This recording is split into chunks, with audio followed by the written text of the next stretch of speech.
شیخ میں x student ہوں engineer کا، الحمدللہ میں نے اہل حدیث کی دعوت قبول کی ہے، لیکن مجھے یہ پوچھنا تھا کہ بہت سے لوگ یہ کہتے ہیں کہ یہ جو انجینئر جیسے رزلٹ نکلتے ہیں اس جیسے لوگ یہ اہل حدیث کی دعوت کی وجہ سے ہیں، کیونکہ وہ لوگ اس سے دور کرتے ہیں تقلید سے، کسی کو فالو کرنے سے، اور کہتے ہیں خود قرآن و حدیث سمجھو، تو اس وجہ سے انجینئر جیسے لوگ جو قرآن و حدیث ڈائریکٹ سمجھنے کی کوشش کرتے ہیں اہل حدیث کی دعوت کی وجہ سے۔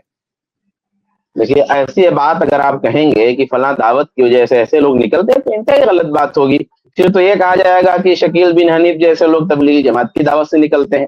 ہاں پھر کہا جائے گا کہ جو ہے بریلویوں کی دعوت سے فلاں فلاں جیسے کفریہ اور دجال قسم کے لوگ جو ہیں وہ نکلتے ہیں. پھر طاہر القادری نکلتا ہے، ان کے قادیانی ہاں کا تو پادری ہے نا. قادیانی کہاں سے نکل ہاں قادیانی بھی آپ جو ہے اس کو طاہر القادری بولتے ہیں وہ لوگ، تو پھر انہی کی جماعت سے نکلا ہوا ہے. تو یہ آپ کہنا کہ اہل حدیث کی دعوت کی وجہ سے ایسا ہوا ہے یہ غلط ہے.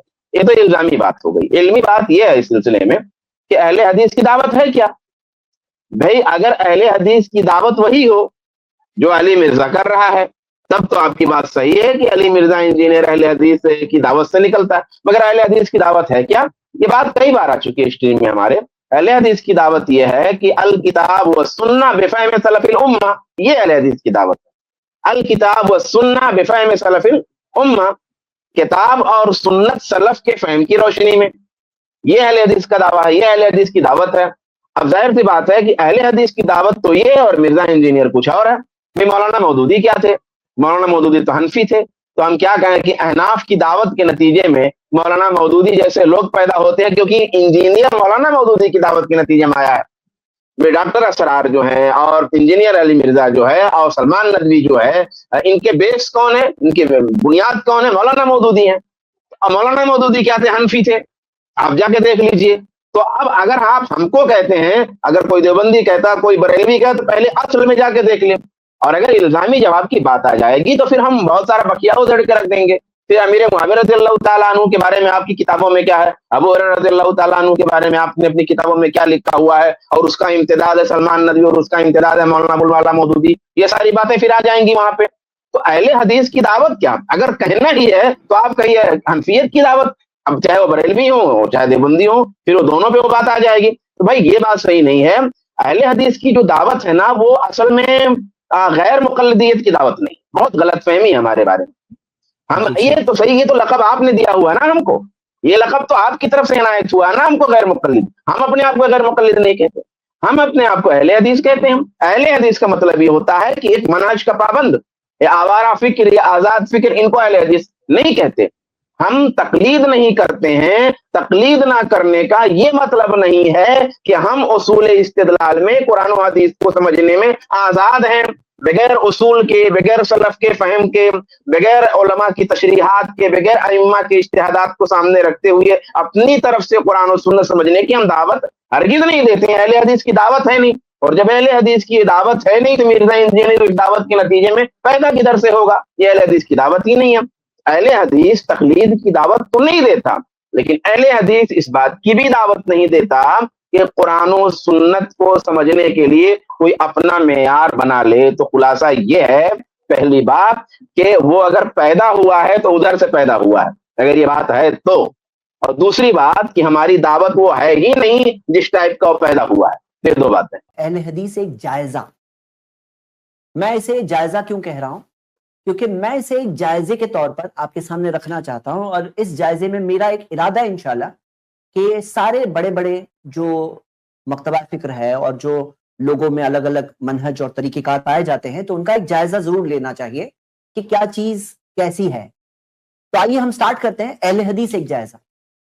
سب سے پہلی بات کہ پیارے نبی محمد صلی اللہ علیہ وسلم نے پیشن گوئی کی، تفترق امتی علی 73 ملہ، میری امت 73 فرقوں میں بٹے گی، سب کے سب جہنم جائیں گے الا ملۃ واحدہ، سوائے ایک گروہ کے.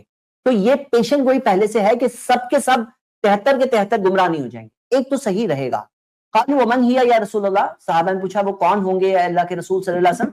تو نبی صلی اللہ علیہ وسلم نے فرمایا ما انا علیہ واصحابی، جس پر میں ہوں اور میرے صحابہ ہیں. دوسری حدیث اس متعلق صحیح مسلم کی حدیث، نبی صلی اللہ علیہ وسلم نے فرمایا لا تزال طائفۃ من امتی ظاہرین علی الحق، کہ ایک گروہ میری امت میں ہمیشہ حق پر رہے گا، واضح طور پر حق پر رہے گا. لا يضرهم من خذلهم حتى یاتی امر اللہ وهم كذلك، یہاں تک کہ اللہ کا فیصلہ آ جائے گا اور وہ اسی چیز پر ہوں گے یعنی کہ حق پر ہوں گے. تو ہم یہ دیکھتے ہیں کہ یہ ایک گروہ رہے گا. اب سب سے پہلی چیز یہاں یہ آتی ہے کہ کیا نام لگانا صحیح ہے. تو اس چیز کے متعلق ہم لوگ پچھلی سٹریمز میں الحمدللہ ڈسکشن کر چکے ہیں. میں نے خود تفصیلاً پیش کیا ہے تو میں ڈیٹیلز میں نہیں جا رہا ہوں. اسکرین پر آپ کے سامنے یہ ایک مختصر سمری ہے کہ قرآن اور حدیث میں ایسی کئی ساری مثالیں ہیں جہاں کچھ خصوصیات کی بنیاد پر، اسپیشلٹیز کی بنیاد پر الگ الگ نام مسلم کے علاوہ لگانا ہمیں ملتا ہے. اس کی دلیل ملتی ہے قرآن و حدیث میں ہی. جیسے انصار اور مہاجرین مسلم کے علاوہ نام ہے. اہل ہجرت صحیح بخاری کی حدیث ہے. اہل بدر صحیح بخاری کی حدیث ہے. اہل احد، اصحاب الشجرہ، اہل الصفہ، اہل تورات و اہل انجیل جو اس زمانے کے پہلے کے زمانے کے مسلمان تھے ان کے لیے بھی یہ نام ملتا ہے، اور اہل کتاب.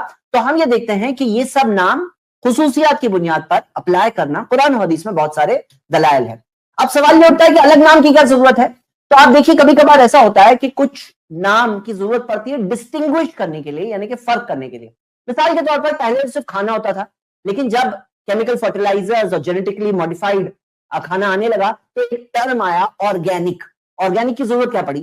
جو پہلے آرگینک ہی تھا، پہلے زمانے میں سب کچھ آرگینک ہوا کرتا تھا، لیکن آج جو آرگینک ہے یہ کیا ہے؟ پہلے والا آرگینک ہی ہے. پہلے والا جو آرگینک ہوتا تھا وہ اوریجنل والا کھانا جو ہے اسے آرگینک کہتے ہیں. تو ایک الگ نام کی ضرورت پڑی. کیوں؟ جو جینیٹکلی ماڈیفائڈ کیمیکل فرٹیلائزرز والا ہے جو ان آرگینک ہے اس سے فرق کرنے کے لیے آرگینک کہا گیا. اسی طرح پہلے تو صرف حدیث تھی. اب جب ضعیف حدیثیں آئی، جب گڑی ہوئی حدیثیں آئی تو ایک ضرورت پڑی، تو اس وجہ سے ایک ٹرم آیا صحیح حدیث. تو یہ صحیح حدیث کا ٹرم کیوں آیا؟ بعد میں آیا، ایک ضرورت کے تحت آیا کہ یہ ضعیف حدیث نہیں ہے، یہ موضوع حدیث نہیں ہے، یہ صحیح ثابت شدہ حدیث ہے. تو حدیث ہی ہے جو پہلے حدیث تھی وہ صحیح حدیث بھی وہی چیز ہے، لیکن فرق کرنے کے لیے اسی طرح پہلے تو مسلم ورڈ ہی تھا، لیکن مسلمانوں کے اندر جب شرک اور بدعات عام ہوئی اور جب اس طرح کے لوگ آئے، اہل البدع جب آئے، تو اہل السنہ نے اپنے لیے ایک الگ نام رکھا. تو نام کی ضرورت کے لیے کئی بار کیا ہوتا ہے وہ اوریجنل لوگوں کو ہی نام اپنے اوپر لگانا پڑتا ہے، جیسے کہ ہم ان 3 مثالوں سے دیکھ رہے ہیں. اب آئیے ہم اہل حدیثوں کے جائزے میں چند چیزیں دیکھیں گے. سب سے پہلی چیز جو ہم یہ دیکھتے ہیں کہ یہاں پہ آپ کو توحید ملے گی. توحید کے اندر توحید الربوبیات، اللہ تعالیٰ کے اسماء و صفات کے اندر توحید، اور اللہ تعالیٰ کی عبادت میں توحید. آپ کو یہ چیز ڈیٹیل میں پرفیکٹلی ملے گی، یعنی کہ اللہ کی ربوبیت میں اللہ ہی رب ہے، اللہ ہی پالنہار ہے، وہی خالق مالک، اسی کے ہاتھ میں سب کچھ ہے، مدبر، اور اس کے جیسا کوئی نہیں ہے، لیس کمثلہ شیء. اور جب اسی کے ہاتھ میں سب کچھ ہے تو ہماری عبادت کس کے لیے ہونی چاہیے؟ سارے عبادت کے اعمال چاہے زبان سے کیے جا رہے ہیں، چاہے جسم سے کیے جا رہے ہیں، چاہے دل سے کیے جا رہے ہیں، سب کے سب صرف اللہ کے لیے ہونے چاہیے. تو توحید کے لیے کھڑے ہیں اہل حدیث الحمدللہ کہ زندگی کا مقصد کیا ہے. وما خلقت الجن والانس، اللہ تعالیٰ نے فرمایا الا لیعبدون، کہ میں نے جنوں اور انسانوں کو صرف اپنی عبادت کے لیے بنایا ہے. اس ویڈیو میں آپ نے انجینئر مرزا کا فرقہ جہلمی اور شکیل بن حنیف کا فرقہ، مولانا مودودی کا فرقہ اور دیگر مقلدین کے فرقے، ان فرقوں میں اور اہل حدیث جماعت میں جو بنیادی فرق ہے وہ کیا ہے وہ آپ لوگوں نے سمجھ لیا.